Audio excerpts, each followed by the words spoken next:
La première fois que mon père a rencontré ma mère, qui était chanteuse, elle chantait dans une brasserie qui s'appelait chez Graff. Il y avait du bruit dans la salle et ma mère chantait du Prévert.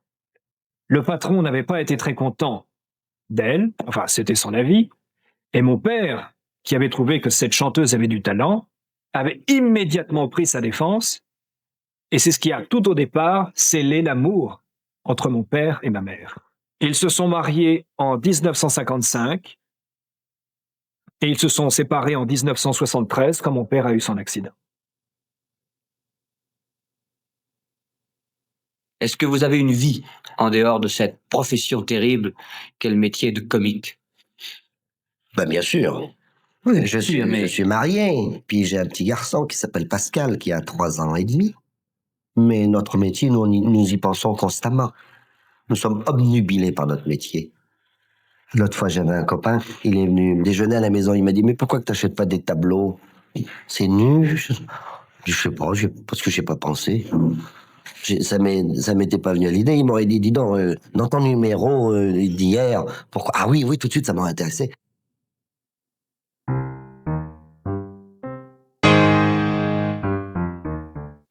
Toto, mange ta soupe. Non, je ne mangerai pas. Ce soir, j'ai pas mangé ma soupe, là. Ça me dit rien de jour, on a parlé de manger de la soupe, c'est vrai. Quand le temps est lourd, Un enfant bien éduqué ne doit jamais parler à table. Alors, mange tout de suite, ne discute pas, parce que moi, je suis ton père, et si tu ne m'obéis pas, je me verrai dans l'obligation de te foutre une tarte. Je te jure que tu mangeras ta soupe immédiatement. J'en ai marre. Tu veux que je mette dans cette misère? Je ne veux plus jamais manger des trucs que j'aime pas.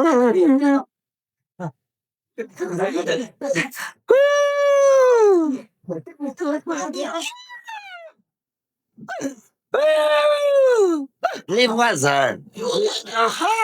Bourreau d'enfants.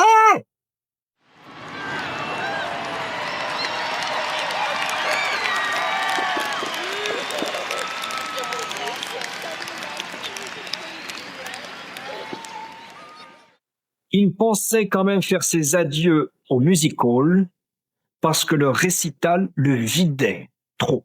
C'est-à-dire quand il sortait de scène, il était exténué. Nous-mêmes, on n'était pas contents. Parce qu'après, il s'écroulait, il n'en pouvait plus, mais enfin, c'est de la folie. Et je pense qu'il a eu son accident à cause de cela. Il y a tellement de choses dans la tête, et puis vouloir faire son business lui-même, et puis s'occuper de tout. Au bout d'un moment, le cerveau humain, ben, il pète les plombs. Hein.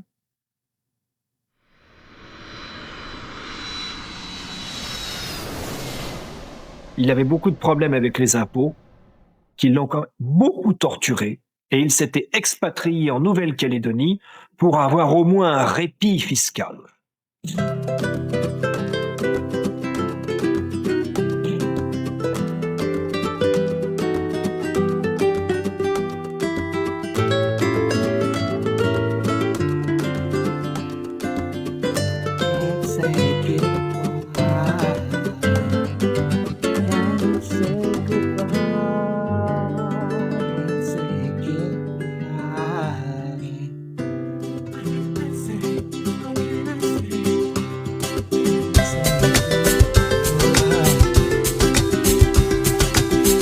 Je pense pas qu'il aurait arrêté. Je pense qu'il aurait fait les breaks, mais je crois qu'il avait un tel besoin du public et un tel besoin de la scène. Je crois, sincèrement, je peux me tromper, mais je crois qu'il aurait continué.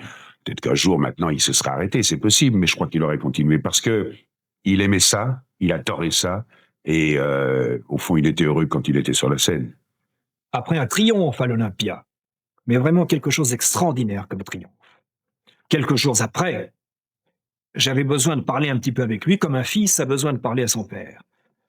Et on était relax, et je dis, toi, papa, en parlant des métiers, toi, papa, tu fais rire les gens. Et il m'avait répondu, avec un œil malin, j'essaye.